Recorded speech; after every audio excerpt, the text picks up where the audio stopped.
Hello guys! Welcome back to my channel. So lahat ba nakapag-download na guys ng Popo? Tingnan nyo naman guys yung aking Popo live app. Meron akong 2.1 million guys. So ngayon guys, tutorial. Tayo ay mag-withdraw through bank account guys. So ayan. Kailangan na natin to i-withdraw, baka mawala pa eh.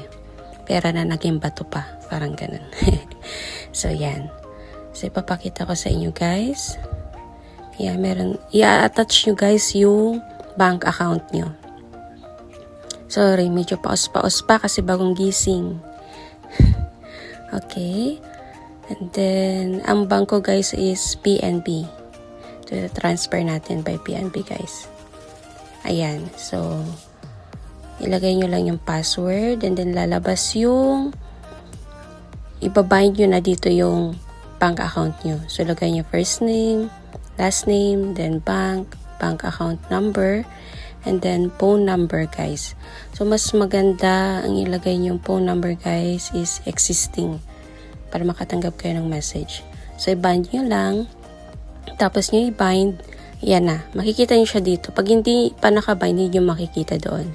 So, yan. Ilalagay nyo yung amount ng i-withdraw nyo. Hindi po siya, tinry ko na may butal.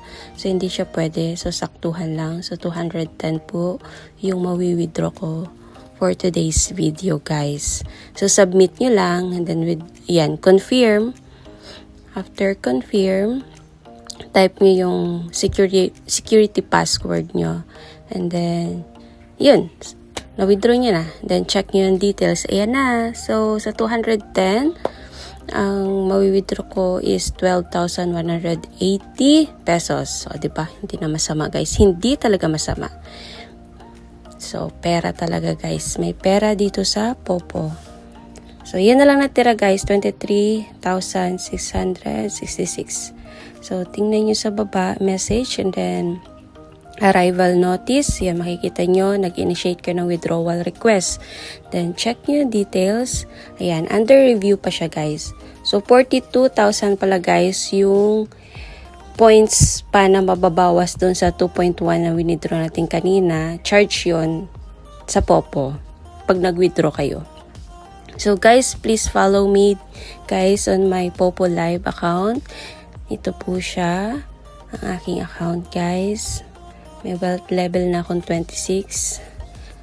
Umabot ako dyan before, sa ganyang kasi before po, naglalaro talaga ako. Pero ngayon, tasking na lang kasi kailangan natin i-control. So, ayan guys, transfer daw, successful. Yes. So, yun lang guys. Thank you for watching. Bye!